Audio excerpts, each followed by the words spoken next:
I didn't want to do it, but I did, and it ended up being one of the biggest shifts for me. And when I went to go in there to say, hey, I don't even know what's going on, she just looked at me and said, when did you lose your self-worth? Well, that's when you knew you had to grow. And I was like, here's to growing, girl. Woo! I believe that each and every one of us has the power within ourselves to create the life that we really want. And I want to help give you the tools to make that happen. I'm Danica Patrick, and I'm pretty intense.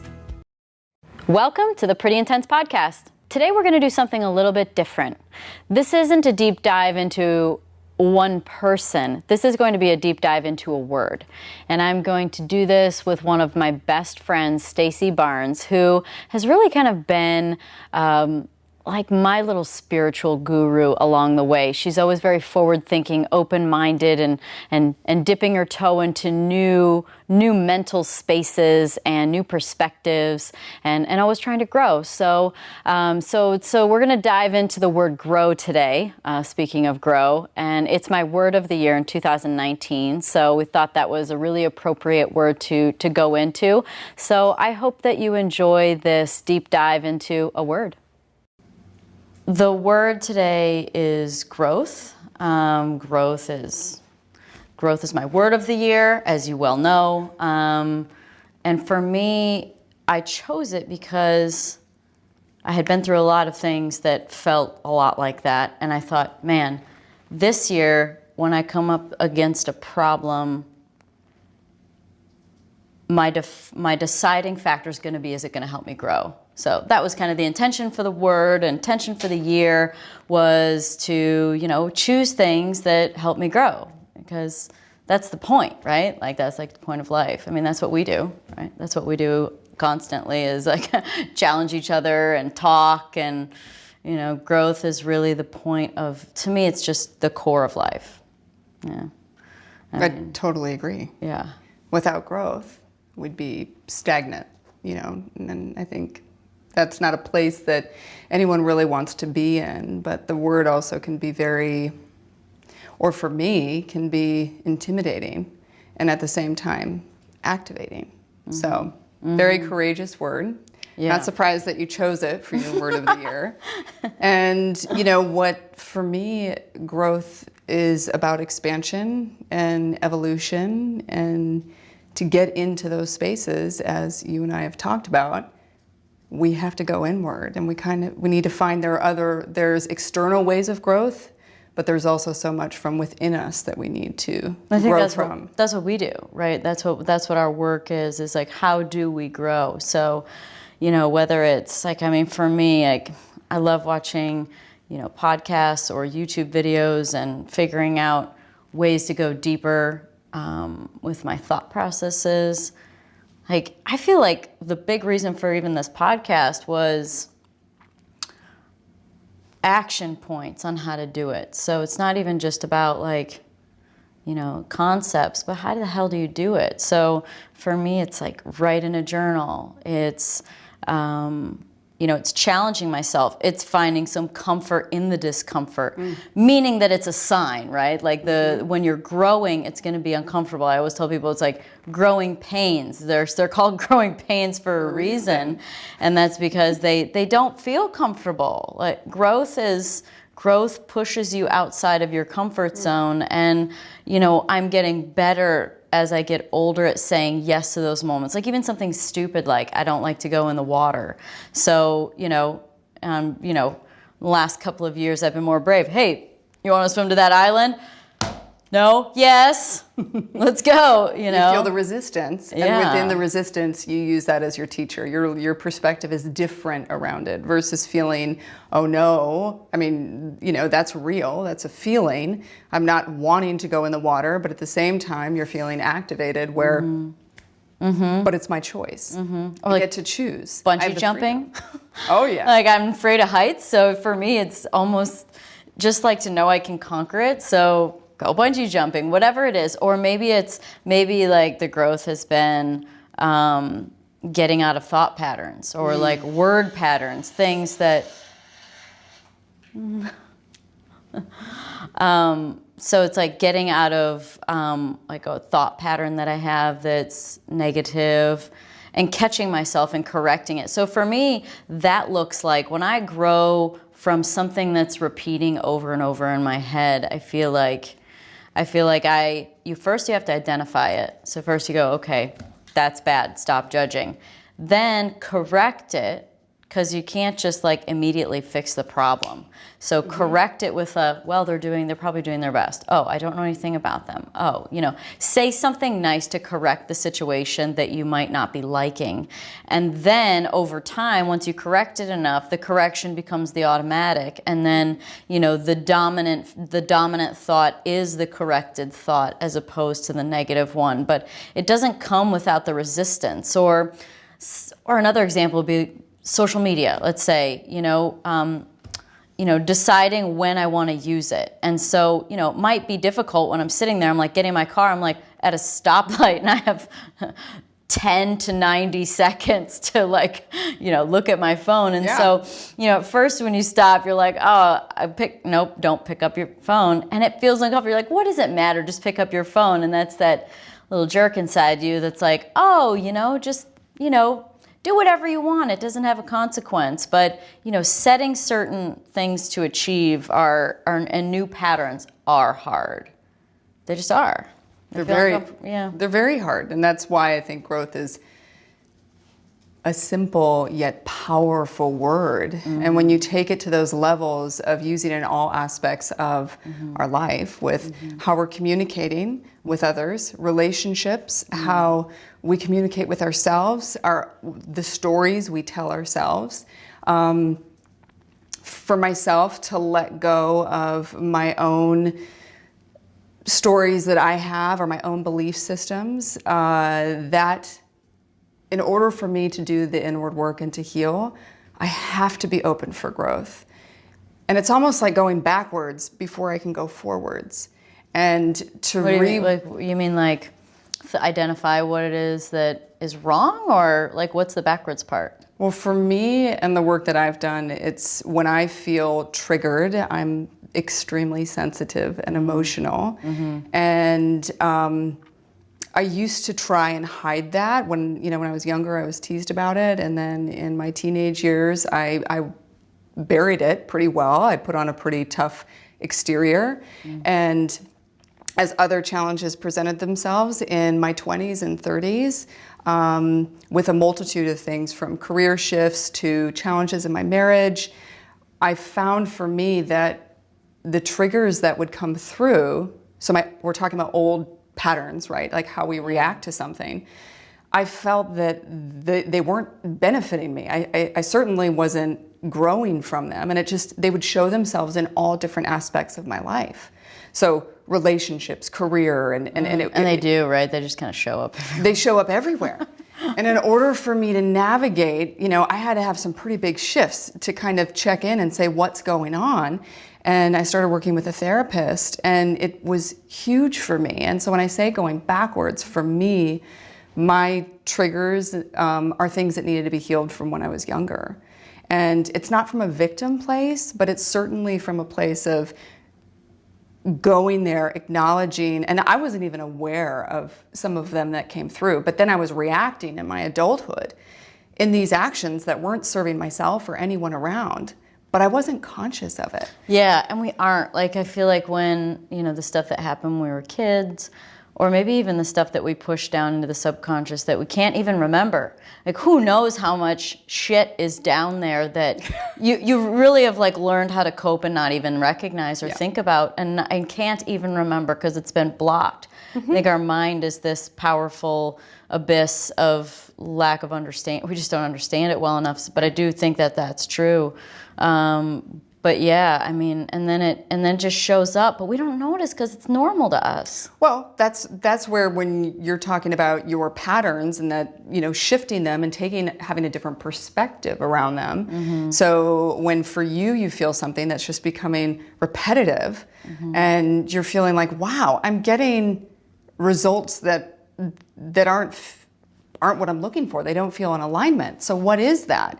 And that's where the growth comes in, and you're willing to hold space and to have a different perspective, to navigate through it and feel within, because our minds so much can control how we act. And that's where we hold our memories. That's where we block out our memories from traumas and things like that. Yeah. And there's emotional trauma. There's all different types of traumas that happen. But our minds are a beautiful thing, and they're very tricky, and they can totally power us through things, but they also can numb things out. And then that's when we get in those patterns. So to unwire that and kind of feel into what's coming through versus thinking into it, for me, has been huge. And that's why I had to go back before I could go forward, and even back to look at kind of my old behaviors or belief systems. And, you know, that we were talking about, you know, when we were going to sit down for this, what does growth also take? And it takes vulnerability. Yeah. Yeah. Because in order to be be go there. in that state of openness from your heart space, which is the most vulnerable space, I mean, we all protect that. That's sacred to us. And we share that with the people that we love the most and we trust the most. So when you're open in that space and you feel triggered or activated by certain things, doing that is, how are we choosing to react from it? And sometimes, if it's, for me, with my sensitivity, I feel so deeply that my mind kind of goes into action, which is my old behaviors. It kind of comes into rescue versus me just breathing and feeling. And there's a tool that I learned about 5 years ago. I saw it on Super Soul Sunday.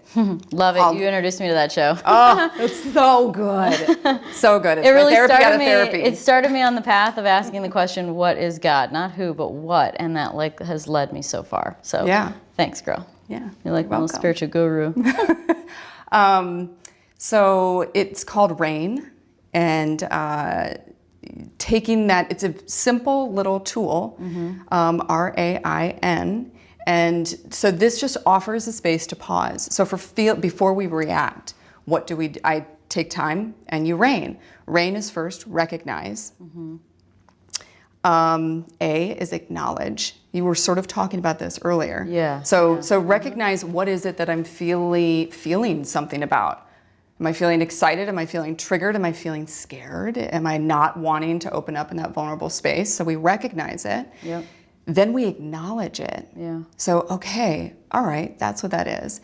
Then I is investigate. So how does that feel for me? And what's coming up? Is there old belief systems coming in? Are there old stories wrapped around it? And N is one of my favorites. And it's non-personal.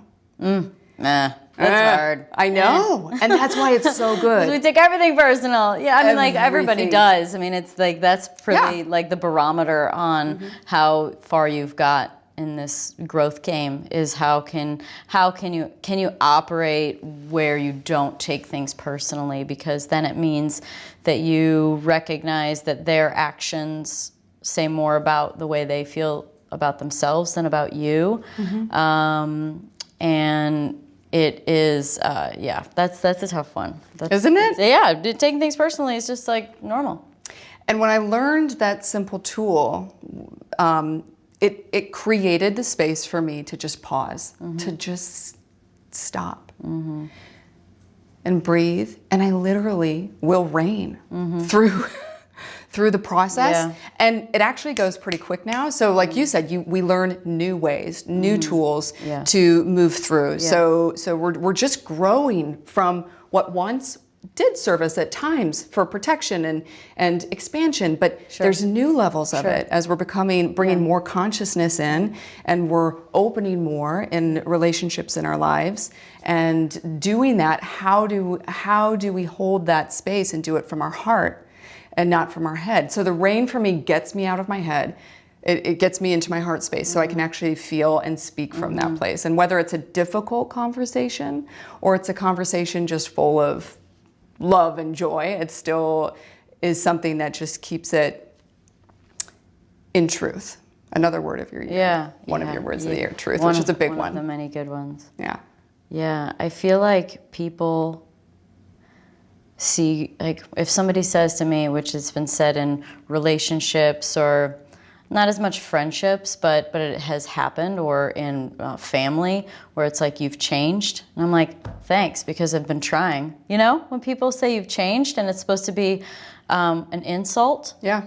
That's bullshit. Because, I mean, you can change for the worse. Yeah, sure. You can, you know, we can think of all those ways that you can change for the worse. You can become more self-centered. You can become more materialistic. You can become more, you can, you know, start doing drugs or alcohol. I mean, there's all kinds of ways to get worse, but they're not really growing. Those aren't that's not the kind of like change and growth that I'm talking about. It's when you've been working on yourself and somebody says that you've changed. I'm glad they've said that, because I've been freaking trying. But there's this, I think there's this like opinion or thought that that if you change, it's wrong, and you're supposed to be the same person you were as a kid, and that's in fact like an achievement if you don't change, that you've remained yourself. And I think that that's a really old and I just think that's an old system of thought. I think this day and age, in 2019, we think about, I feel like people are more interested in growth, and I sure am too. You know, another thing I was thinking of was with growth is that you were talking about feeling, and you feel. It's annoying, but you feel a lot. And I don't really feel that deep, but probably from a young age, you've been probably, if based on the stuff that, I love to learn about, which is frequency and vibration, I would think that you probably are more sensitive to frequency, or more sensitive to energy and the aura we put off, and the general vibration that we put off. So I feel like you can do things to raise your vibration, and there's like a whole chart on, the middle threshold, and then below it is the lower frequencies of like jealousy, envy, greed, anger, suffering, all kinds of shame. All of those things fall in those lower vibrational frequencies. And then once you cross over into the higher vibrational frequencies, then what happened to me when I really grew the most, I felt like, was I was resonating at that higher frequency, and I just literally didn't like being in certain situations anymore. I didn't,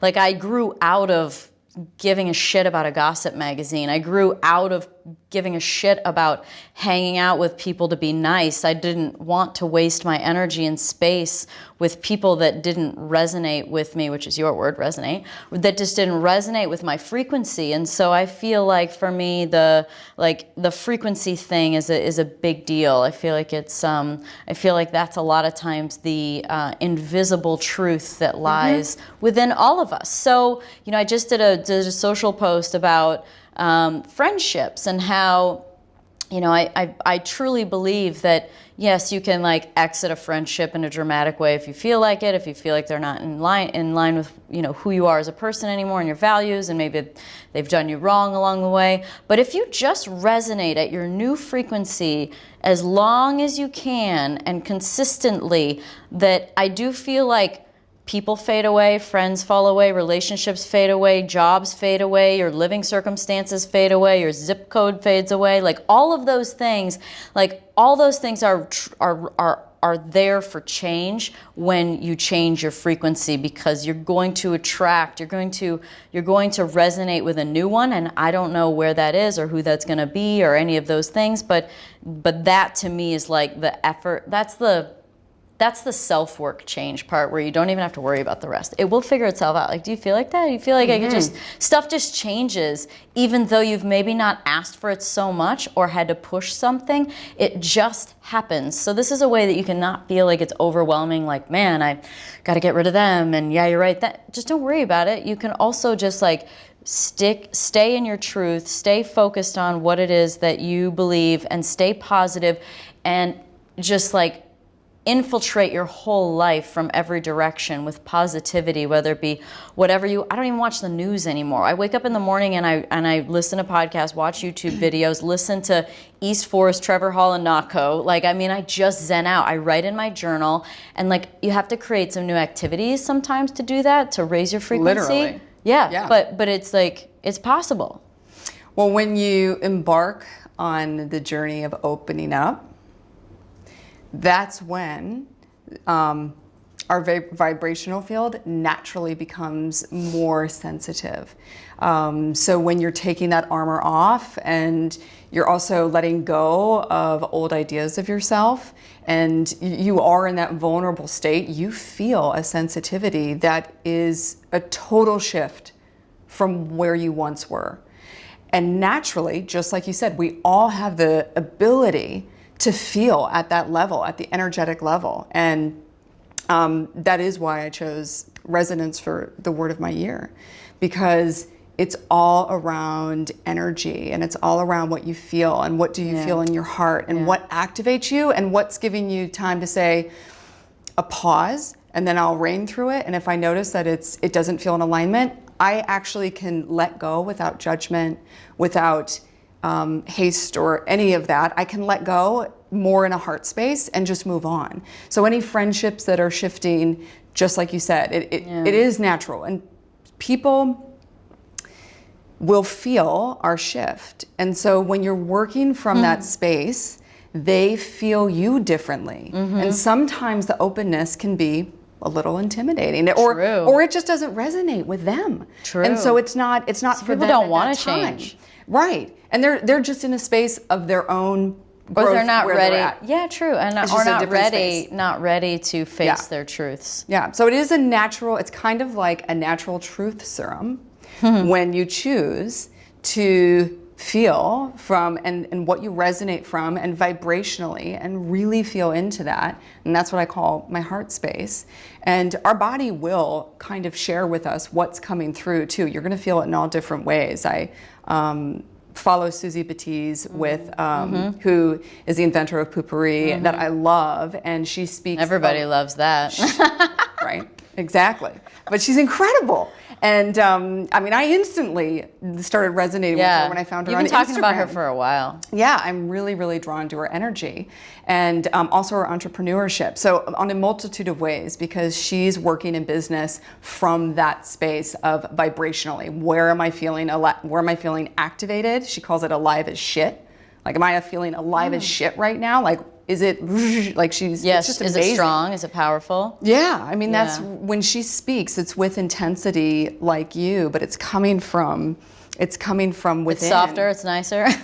Well, no, it's just different. I mean, that's you and I both are intense, but we have different intensities. I have a very soft, deep intensity, and it can be intense for people, and you have a intense strength and courage and fierceness that totally enlivens me and gets me going.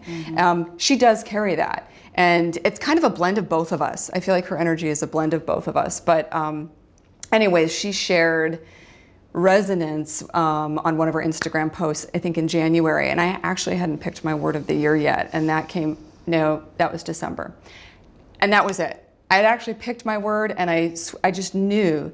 I mean, I felt it in my body. And I think that's because of how sensitive I am and how much I feel. It's honoring that and knowing that that is a space of truth, and that it's okay to work from that. And it's also, we each have our own, so it's authentic to who we are. And if we tap into that and communicate from that space with love and compassion, empathy, it shifts everything. And some things will fall off, and some things you will draw new friends. You have some beautiful the growth doesn't have have to be ugly, right? And it's not that, I don't think that's the kind of, that's not a good sign of the kind of growth we're talking about. The kind of growth is compassionate, is loving, is inclusive. Right? I think that's the thing too, is like, you want people to grow with you, right? And some people don't want to, and some people aren't ready. And sometimes that's also what happens, is that you have to understand that your new life is going to cost you your old one. I read that on Instagram back when I was going through so many things a couple of years ago, and I'm like, that's so fucking true. Like, your old life your new life's going to cost you your old one. And for me, it was everything. It was relationship, it was job, it was living. I mean, I literally, they all changed within, let's see, I mean, truth be told, I mean, I retired publicly at the track in Homestead in 17 on a Saturday, My last race was on Sunday. I broke up with my boyfriend on Monday, and then, you know, within a week, everything was out of the house. So, like, that's a lot of shit really close together. And, you know, sometimes you just have to do what's right for you, and sometimes the growth, some people just don't want to come with you, and some people aren't ready, and sometimes you recognize that you need something new. And it can be scary. Oh, yeah. I mean, you've gone through stuff that's been scary, like growth stuff, and it's just reality. Yeah. But if you want to evolve, it's necessary. You're exactly right. That's part of the evolution and the expansion. And we also spoke on the transition, that process of growth. Yeah. And we need the vulnerability to grow.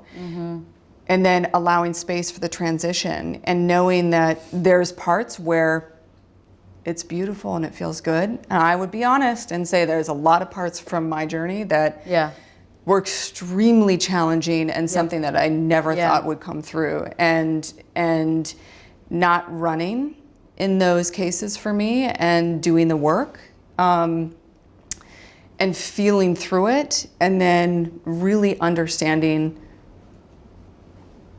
what was coming through. Yeah. So let's I feel like it'd be really beneficial to cover what it is exactly that we do for growth. So here's what I do for growth.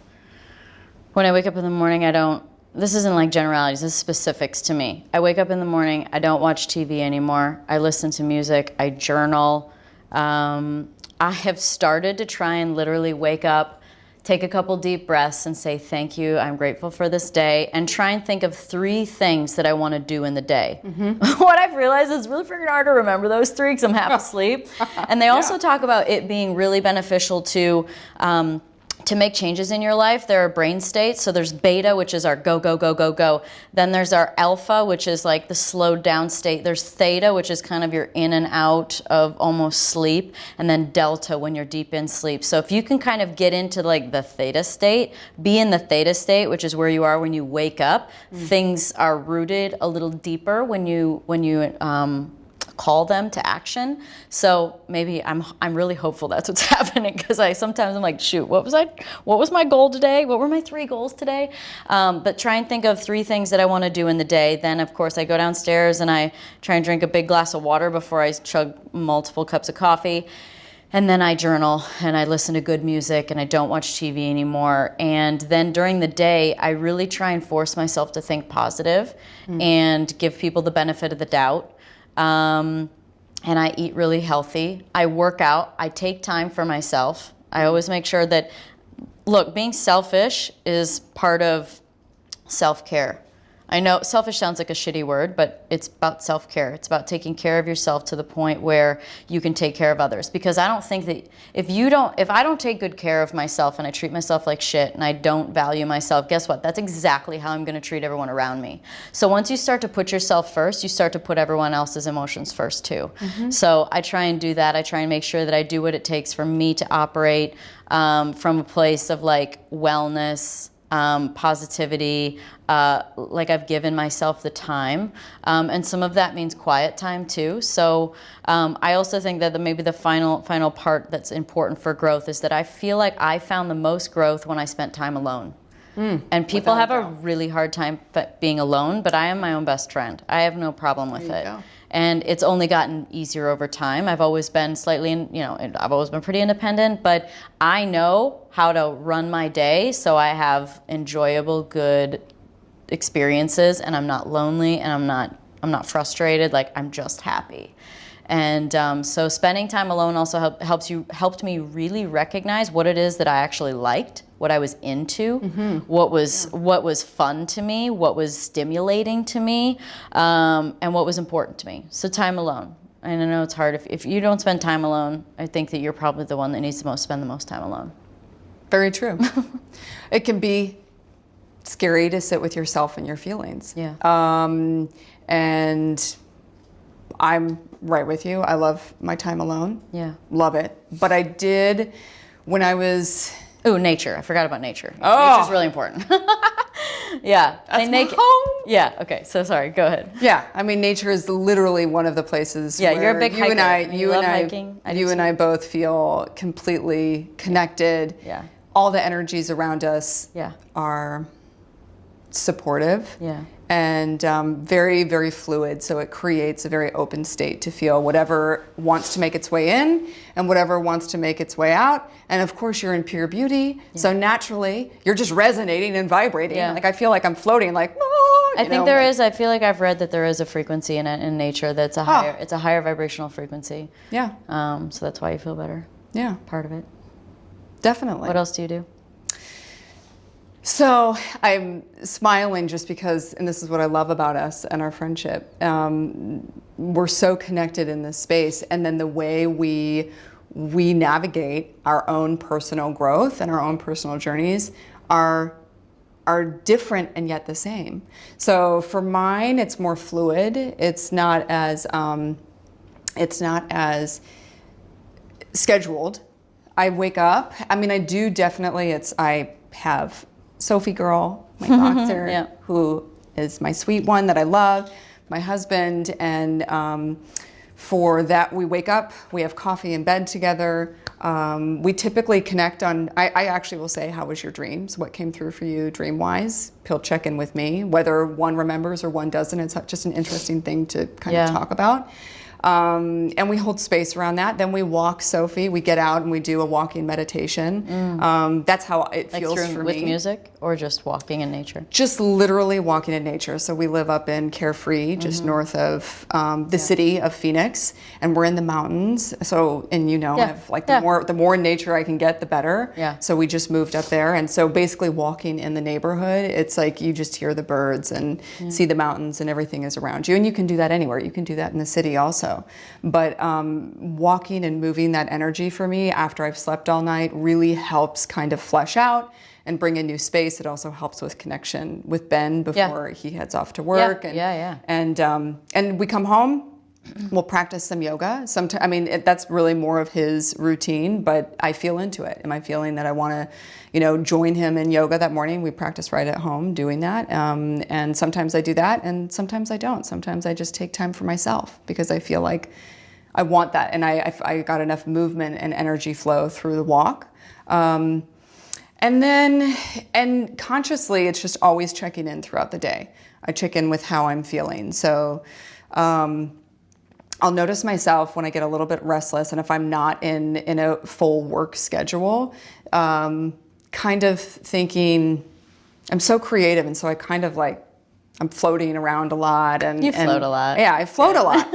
And so I do need to get grounded. You totally ground me. Ben has great grounding energy, and I have to learn how to ground myself down. Yeah. And so I find that, and I do have tools that do that, and that does take writing or simply having a conversation with myself. It's like I check in, how am I feeling? I'm really feeling like I want to do this or navigate in this way. And so it's a very fluid state, and it shifts every day, but it's pretty consistent with the wake up, the time connection, the walk always. Yep. I walk every evening. I end my night that way. Sometimes I'll pull cards. I pay a lot of attention to the moon and what's coming in with the new moon and the full moon. That's something I didn't used to do, but I started about 5 years ago, and that really resonates with me. And I check in, and I will journal around that time. I have a lot of information that comes through around that. And I'm just kind of okay with how it flows. Sometimes it's a full moon and I don't do anything. I just kind of, I look at her. Yeah. And I receive from her, and it's just that. Yeah. But I also know that our relationships, so the people around me definitely are vibrating at the frequency that I am, if not higher. So for you and me, it's also friendships and the relationships. So that's very much a part of my self-care, and it's having someone where I feel safe, where I can be vulnerable, where I can share openly. Communication is huge. Obviously, I don't have a problem talking. You know that. Neither of us do, which is why we're doing this. Yeah, and that is medicine for me. That provides growth, reflection, and having a friend that can reflect back to me my truth, or when you notice that I'm kind of retreating into my turtle shell, and you're like, Stace, get out of your comfort zone. Get out of your comfort zone, which I'm so grateful for that because I do need that push. So with the softness, I need the balance, and I need that. So, and this is something, you know, We can stay friends then. we can stay friends. I mean, it is, we know that. Yeah. I mean, it's eternal for us. Beautiful. And I didn't start this process for me until it was about 5 years ago, almost 6 years ago, when my husband and I separated. And that was something that was kind of the symptom. It was something that shook enough where it's like, wow, how are we so disconnected and what's going on here? And I had a really good friend of mine who's like, Stace, I recommend, I had already been seeing another therapist before, but she's like, I think I have someone that I feel that would be really in alignment, and I think you should go see this person. And so I was like, oh, I have to go tell someone else my life story for the last 6 years that I've been doing. Anyways, I felt into it. There was a resistance. I didn't want to do it, but I did, and it ended up being one of the biggest shifts for me. And when I went to go in there to say, hey, I don't even know what's going on, she just looked at me and said, when did you lose your self-worth? Well, that's when you knew you had to grow. And I was like, Here's to growing, girl. Woo! Here's to growing. Thanks everybody for listening to the Pretty Intense podcast today. I hope you enjoyed it. If you like what you heard today and you want to hear more, please click on the subscribe button.